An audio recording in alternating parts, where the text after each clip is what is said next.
Le décryptage est une question volontairement provocatrice. Qui est Jean-Louis Moncey? Alors si vous regardez les pistonnets, normalement vous devez quand même savoir, ou alors je ne sais pas, vous êtes perdu sur les nymphes du web et on va tout vous expliquer. Petite fiche quand même pour les plus jeunes d'entre vous. Jean-Louis Moncey, monument du journalisme français, près de 600 grands prix couverts. Dans les paddocks depuis 79, mais vous avez commencé à François en 69, Jean-Louis, si je ne dis pas de bêtises. Oui, absolument. C'est ça, absolument. Exactement. Le chien écrasé, hein. Oui. C'est la meilleure Comme école. nous tous, hein. C'est bien sûr l'école du journalisme. La voix de la Formule 1 en France, bien sûr, entre 90 et 2012, il y a eu la 5, il y a eu TF1 et ça a terminé bien sûr du côté de chez Canal+. Et puis ce côté, ce personnage de professeur à travers les générations de passionnés de Formule 1, les fines et célèbres analyses techniques. On a grandi avec, Jean-Louis, on peut vous le dire. Un amoureux de la Scuderia, ça vous aviez du mal à le cacher. Le style inimitable et ce phrasé, et notamment toujours au moment de raconter les anecdotes et coulisses du circus F1. Voilà avec quoi nous avons grandi. Jean-Louis Moncey qui nous fait l'honneur d'être avec nous aujourd'hui. Alex Caldy, bonjour. Ça va? C'est vrai que je t'ai pas dit bonjour. Ah oui. Ça va? Bonne année, bonne santé. Merci, allez, bonne bonheur pour santé. 2021, Alex. Le bonheur. Tu nous as préparé quelque chose de tout à fait spécial. Tu as gardé 4 sonores qui ont marqué la carrière et l'œuvre de Jean-Louis Moncey. Et à chaque sonore que tu vas proposer à Jean-Louis, eh bien, il y aura une question inhérente, bien sûr, à cette carrière absolument fantastique. C'est clair, c'est clair. Jean-Louis, vous avez C'est bercé, gentil. bonjour déjà, Bonjour. vous avez bercé l'enfance de beaucoup d'entre nous. Hamza ici présent, moi-même, Brice, tout le monde. Déjà, il y, gentil. a beaucoup de choses qui entourent le mythe de Jean-Louis Moncey. Les sons sont assez emblématiques, notamment de votre carrière. On va commencer par le premier sonore, et c'est une histoire de toilette.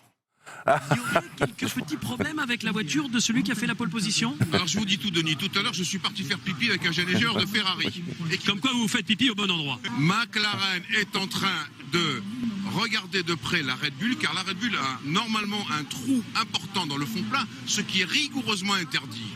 Amoureux de la Scuderia, vous faites pipi justement avec le staff de la Scuderia. Est-ce que vous en souvenez? Mais très bien. Alors, c'était à Monaco, ça. Ouais. Quand vous êtes en direct, quand vous allez faire du direct, n'oubliez jamais une chose, allez faire pipi avant. Ça, premier conseil que je peux vous donner. Et c'était vrai. Et c'était un ingénieur, un homme de châssis qui me disait ça. Mais tu vas voir, machin, etc., etc. Il faut dire que grâce à Jean-Todt, je le dis franchement, hein, mais grâce aussi avant, je dirais, mes rencontres avec Enzo Ferrari et tous les gens de la Scuderia, vous savez, chez Ferrari, vous êtes persona grata ou non grata. Hein, donc voilà. Donc c'était plutôt des copains, et c'est lui qui m'a donné cette histoire-là, mais je le redis. Avant le direct, allez faire pipi. Il y a une relation proche dans le paddock, normalement, enfin, vu que par rapport aux années passées, par rapport à aujourd'hui, qu'est-ce qui a changé selon vous? Alors, je reviens toujours sur Ferrari. Jean-Todt m'a beaucoup aidé. Et dans le stand Ferrari, au moment où je suis passé dans les stands, il y avait 2 journalistes autorisés, une reporter direct de la Gazette, hein, forcément, et puis de la RAI, forcément en même temps. Ok, elle faisait les 2. Et puis moi, qui faisais à la fois un peu d'écrit et surtout TF1. C'était ça. Il n'y avait pas 2 autres journalistes de plus. On était les seuls accrédités. On avait d'ailleurs un badge de la Scuderia. On était les seuls accrédités. On ne devait pas bouger de l'écran de contrôle où il y avait toutes les performances, c'était parfait pour nous, et où il y avait également l'attaché de presse qui s'appelait Claudio Béraud et qui nous donnait les tuyaux, etc. Il m'est arrivé de dire, ils se parlent, mais en réalité, ils se parlaient pas, les pilotes, Schumacher ne parlait pas à Barrichello, on avait le dialogue de Schumacher avec l'équipe et de Barrichello avec l'équipe. Le deuxième son, le Brésil, bien sûr. Sébastien Vettel, le bourreau de Lewis Hamilton, et c'est finalement Felipe Massa qui devient champion du monde. C'est extraordinaire. Exceptionnel. Quatrième. Non, cinquième. Hamilton. Parce que Glock s'est arrêté. Glock n'est pas passé. Il l'a réussi. Oh là là. Non, c'est McLaren qui est champion. Hamilton qui est Parce que Glock, Non, c'est faux. c'est dommage, Ils ont cru. C'est Hamilton qui est champion parce que Glock a fait une faute dans les secteurs. Il a perdu 6 secondes. Et c'est finalement Timo Glock qui redonne le titre à Lewis Hamilton. J'ai jamais vu ça comme ça. Énorme. Sébastien Vettel, C'est la clim brésilienne de Lewis Hamilton, mais est-ce que c'est le moment le plus incroyable que vous avez vécu en termes de spectacle? À la télévision, oui, sans doute. Sinon, dans ma carrière, je vais redire quelque chose que j'ai souvent dit, le plus beau spectacle pour moi, ça a été Adélaïde 86, où contre toute attente, et notamment entre les 2 Williams, à moteur Honda, Mansell et Piquet, Prost devient champion du monde. Et ça a été un dénouement. Pour moi, c'est le Grand Prix. les journaux australiens ce jour-là avaient titré Grand Prix Thriller, ok. C'était vraiment le truc qui ne devait pas arriver et qui est arrivé. Et ça, c'était ce que j'ai vu. Mais j'étais pas en direct à ce moment-là. J'étais avec l'équipe de TF1 qui commentait. Et vous savez, à l'époque, je dois vous rappeler ça, il n'y avait pas tout ce que vous avez là sous les yeux, les ordinateurs, les trucs. Il n'y avait pas les datas, hein. Il n'y avait pas ça, il n'y avait pas les datas. On faisait les tours par tour. Et moi, je suis rentré dans l'équipe de TF1 en faisant le tour par tour. Le tour par tour, à Monaco, c'est facile.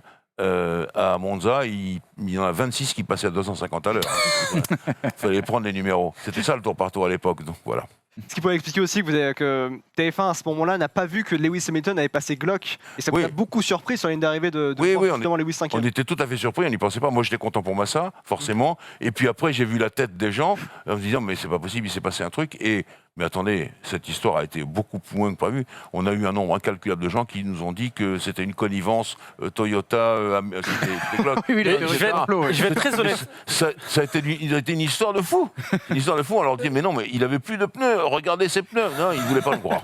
Très honnêtement, quand j'étais jeune, parce que j'étais aussi amoureux de la Scuderia, pendant quelques jours, j'y ai cru. J'y ai cru. Non, je voulais y croire, en fait. Franchement, non, il avait les pneus à la corde. Ouais, on était allé les voir avec Jacques Lafitte. Mon vieux complice, on est allé les voir, les pneus de Glock. Il avait plus rien, il pouvait plus avancer. On a vécu hier l'histoire des pneus avec Verstappen. Oui. Vous avez vu sur un tour. Mais d'ailleurs, la Formule 1 a mis sur YouTube le dernier tour de Timo Glock il y a quelques années seulement, et ça a permis à tout le monde de réaliser qu'en fait, non, il n'y a rien. C'est juste que Timo Glock, il était en slick et que c'était trop compliqué le troisième secteur avec la remontée. Il n'y arrivait pas, voilà, exactement. Le troisième sonore, cette fois-ci, c'est Imola 94. Ah. Au bout de l'horreur, et oui, c'est Senna qui est coincé dans cette Williams Renault, qui a tapé violemment dans Tamburello. Senna qu'on a vu vraiment KO très longtemps. Voici la vue depuis la voiture de Schumacher et puis direct, sa voiture, regardez la Williams Renault, réduite à l'état d'épave et un moment terrible d'intensité. Il y avait à vos côtés à ce moment-là Alain Prost et Johnny Reeves. Johnny Reeves, ouais. Du côté de... Il y a une fenêtre, on était mal placé à Imola. Et Alain Prost, oui, à ma droite, oui.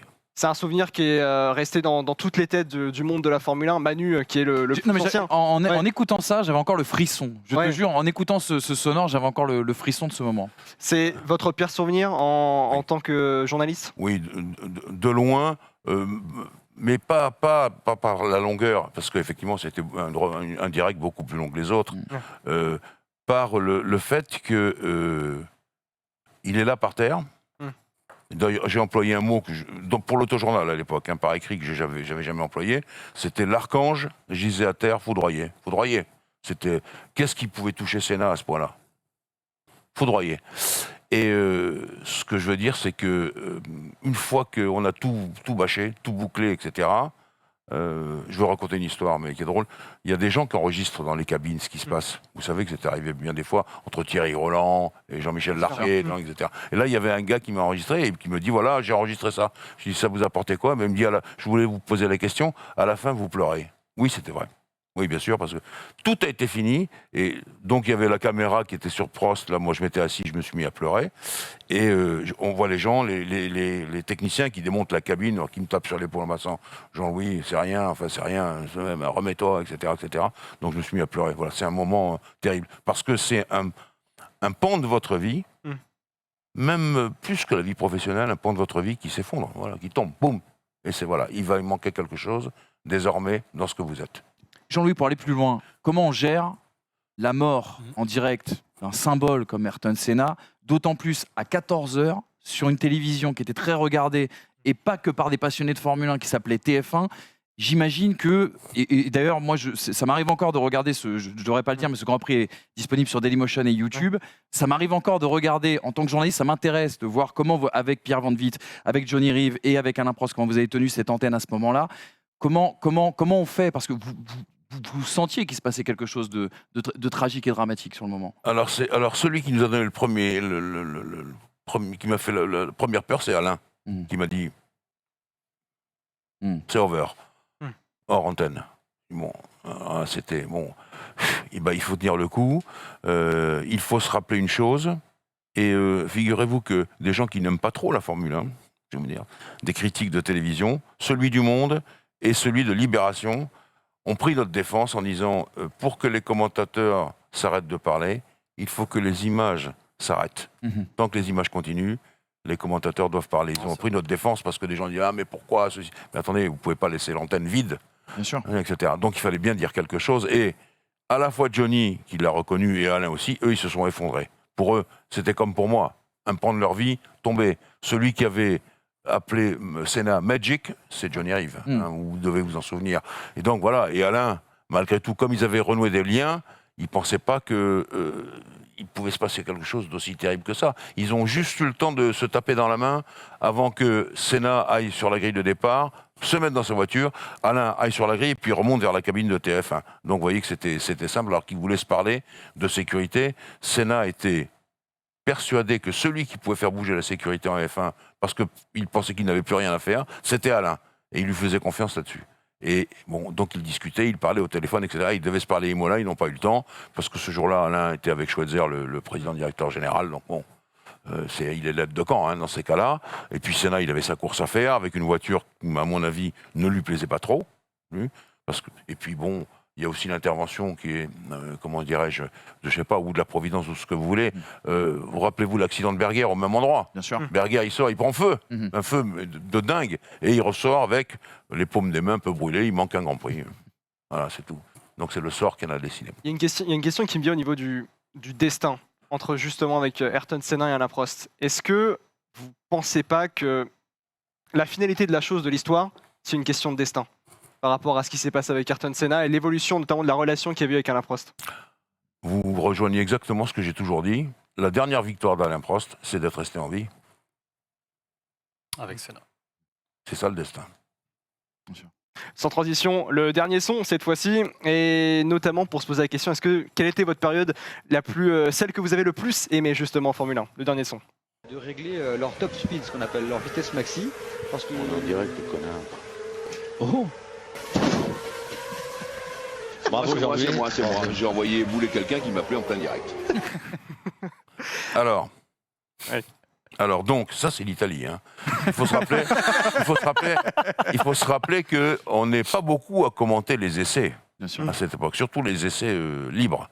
Et donc on le fait pour Eurosport, qui est une chaîne annexe de TF1, bon, qui n'a pas beaucoup d'argent, tout ça. Qui n'était pas très regardé aussi à l'époque. Qui n'était pas très regardé, etc., etc. Et là, la porte de la cabine s'ouvre. Et un Italien au téléphone, et qui parle, blablabla, et qui pousse la porte, etc. Et je dis, mais on est en direct, espèce de con, tu vois pas, pousse-toi de là. Hop, il a fermé, mais il n'avait pas vu, lui, il continue à parler, je sais pas, il parlait à sa grand-mère, ou à sa femme, ou un truc comme ça. Dodo, vous savez, il bouffe comme ça. Et puis il rentre. Voilà, c'est tout. Vous avez travaillé avec Christophe Malbranck, Pierre Van Vliet aussi. Par rapport aux différentes générations que vous avez traversées, laquelle vous avez le plus aimé? J'ai toujours aimé mon époque de TF1, j'ai toujours aimé ça, parce que contrairement à ce qu'on croit, TF1 c'est vraiment une grande famille. C'était vraiment, vous aviez la chaîne derrière vous. Il y avait vraiment quelque chose de... Il y avait une espèce d'osmose au sport. On avait un patron qui s'appelait Jean-Claude Dacier, qu'on surnommait Métal Hurlant, parce que de temps en temps, il vous mettait des engueulades. Tous les 2 étages, on les entendait sur 2 étages. Ça, c'était vraiment une ambiance formidable. Canal, c'était différent. Mais Canal, par contre, ils avaient leur signature. Il fallait toujours être tiré à 4 épingles, bien nickel chrome, faire attention à tout. TF1, c'était une grosse maison, une grosse machinerie, mais il y avait une signature. Il n'y a pas eu beaucoup d'erreurs sur TF1 tout au long de ce qu'on a pu faire en Formule 1 et sur l'ensemble des journaux et du sport et des choses comme ça.